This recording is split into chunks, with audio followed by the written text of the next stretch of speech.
In this video, we're going to revisit the 10 worst fighting games of the 90s. Let's dive in. In 10th place, we have a classic.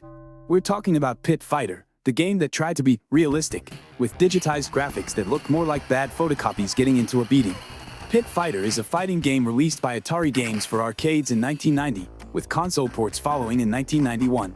It's considered one of the first games to use digitized graphics, meaning real actors were filmed and converted into sprites to give the fighters a more realistic appearance. The game has virtually no storyline.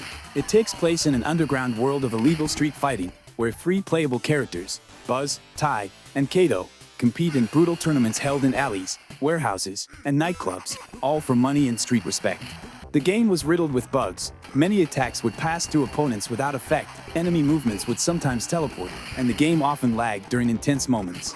At the time, 1990 to 1991, it was seen as technologically bold, but even then, the gameplay was already being criticized.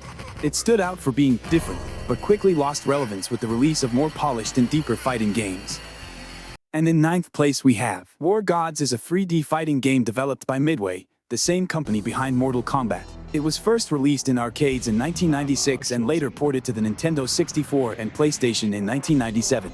The story revolves around an alien substance called Kato, or Ore of the Gods, that crashes to Earth and is absorbed by 10 warriors from different eras and cultures, transforming them into powerful war gods. Each one fights to become the most powerful being in the universe. The game was plagued by numerous bugs, stiff animations, and poorly implemented movement transitions. Some moves could be spammed infinitely with little risk, breaking the game's balance. Attacks often missed even with clear visual contact, and the AI was wildly inconsistent. Enemies could switch from passive to absurdly aggressive with no logic.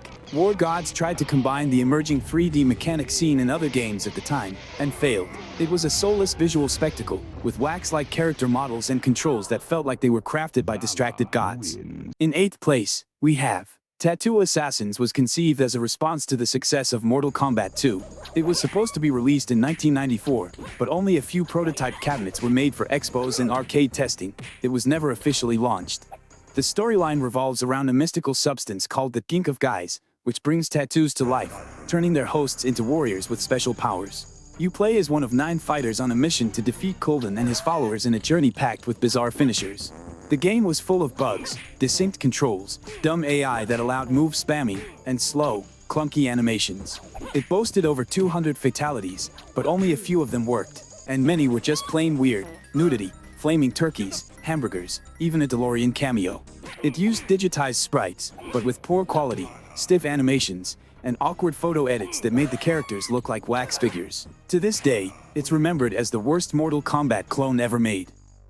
In 7th place, we have Street Fighter, the movie. In 1995, Capcom, along with developer Incredible Technologies, decided to adapt the live-action Street Fighter movie into an arcade game. But instead of using the classic pixel sprites from the series, they went with digitized actors from the film. Throughout the game, you'll run into iconic characters like Ryu, Ken, Chun-Li, Cammy, and more, all portrayed using the real-life actors from the movie. Sounds cool, right? Well, here's the catch. A lot of these characters ditched their original game backstories for more cinematic versions that made longtime fans go, "Wait, what?" Using digitized graphics seemed like a good idea, but the execution was a mess. The character models looked poorly cut out, with weird shadows and awkward lighting. Animations were stiff and robotic, way worse than the smooth sprites fans were used to. The backgrounds looked like green screens slapped together with duct tape. And the bugs? They were everywhere. Moves would freeze mid-animation, the AI was completely unbalanced, either letting you win easily or turning into an unstoppable monster, and the hitboxes were so broken that punches would go right through your opponent without landing. Despite the legendary Street Fighter name, fans quickly realized this wasn't the universe they loved. It was a weird, glitchy imposter. In 6th place, we've got Shaq Fu. Back in 1994, someone had the brilliant idea of turning basketball superstar Shaquille O'Neal into a dimension-hopping kung fu warrior. While on his way to a charity basketball game in Tokyo, Shaq wanders into a mysterious dojo, where he's told he must enter another dimension to rescue a boy named Mizu from an evil mummy overlord named Sedore. At first glance, the visuals weren't terrible for 1994. The backgrounds were colorful and some character designs were creative. But that's about where the praise ends. Shaq looked stiff and out of place, animations were clunky and awkward. You could land a punch that didn't connect visually, or completely miss and still hit, unbalanced AI. One minute they stand still, the next they combo you into oblivion. And the controls? Sluggish. Trying to do a special move felt like entering a cheat code on a rotary phone. From weird enemies to even weirder gameplay, Shaq Fu became a legend, just not the kind they were hoping for. In fifth place, we have Rise of the Robots. Back in 1994, Rise of the Robots was hyped to the moon. The ads were everywhere. Next-gen graphics, revolutionary AI, the future of fighting games. And when it finally dropped, we got a metallic mess with more style than substance. The game is set in the distant future, in a cyberpunkish world where the megacorporation Electrocorp runs everything. They develop a new AI called the Supervisor, meant to control their massive robotic systems. You play as the cyborg 35-2, sent in to shut everything down. At first glance, Rise of the Robots looked stunning for its time. Pre-rendered 3D visuals, glossy robot designs, and shiny metallic surfaces. But once you started playing, it all fell apart. Animations were painfully slow. Robots moved like they were underwater. Most characters had barely 2 or 3 moves, and those didn't even feel good to use. No combos, no depth, no fun. It promised next-gen AI and cutting-edge combat, and gave us clunky bots, slow-mo kicks, and a one-character meta. If disappointment had a shiny chrome finish, this would be it. In fourth place, we've got Dragon Ball Z, Ultimate Battle 22. Released back in '95 in Japan, and later everywhere else, this was one of the early attempts to bring the explosive battles of DBZ to our consoles. There's no story, no villain, no Goku screaming, it's over.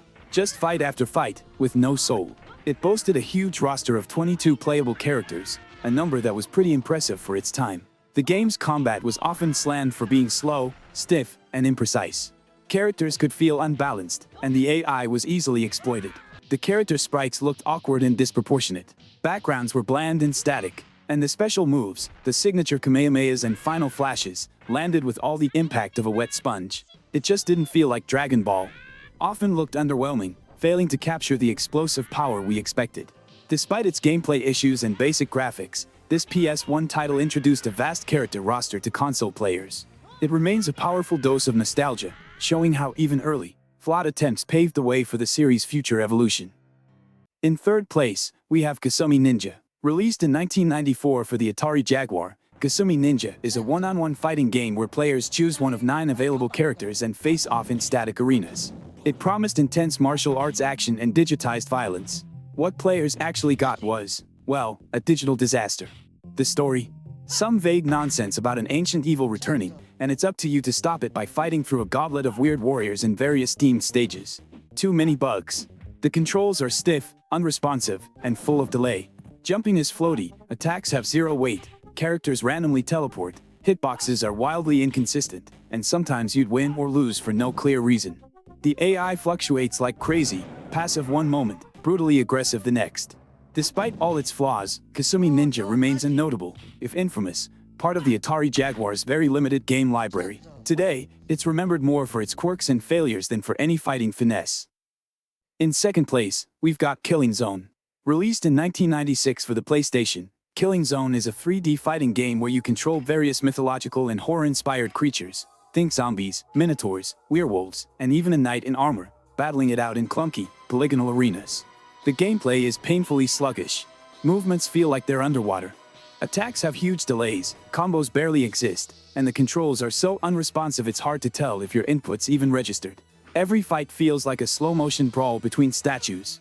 For a 1996 PS1 game, the graphics were already outdated. The character models are blocky and awkward, with stiff, unnatural animations. The stages are bland and repetitive, often looking like unfinished tech demos.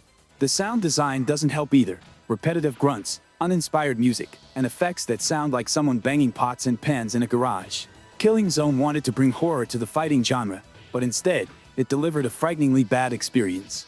It's often remembered as one of the worst 3D fighters of its era, a messy, clunky, and joyless mash of bad design decisions. In first place, we have Catfight, the crown jewel of chaos. Released in 1996 for PC, this game aimed to be a sexy, all-female fighting game, and failed at literally everything else. The story, if you can call it that, is about a group of warrior women fighting for control of the earth, all manipulated by a dark sorceress named Shinma. But the plot is barely mentioned, makes 0 sense, and frankly, no one cared because they were too busy trying to figure out how this got released in the first place. Catfight was infamous for its unplayable mechanics. Controls were so broken, hit detection was laughably inconsistent, animations were choppy, stuttered constantly, and some attacks looked like the characters were just falling over. AI was wildly unbalanced. While some fighting games of the era used digitized actors with charm, Catfight looked like it was filmed in someone's garage with a broken green screen and a fog machine on overdrive. Backgrounds were dull, grainy, and repeated often. The sound effects were just bizarre, moans, grunts, and weird techno music that felt totally out of place. Catfight is remembered today not just as a bad fighting game, but as one of the worst PC games ever made. If there was a hall of shame for 90s fighting games, Catfight wouldn't just be in it. Do you think any game was left out of this list? Let me know in the comments which one. Thanks for watching. See you next time.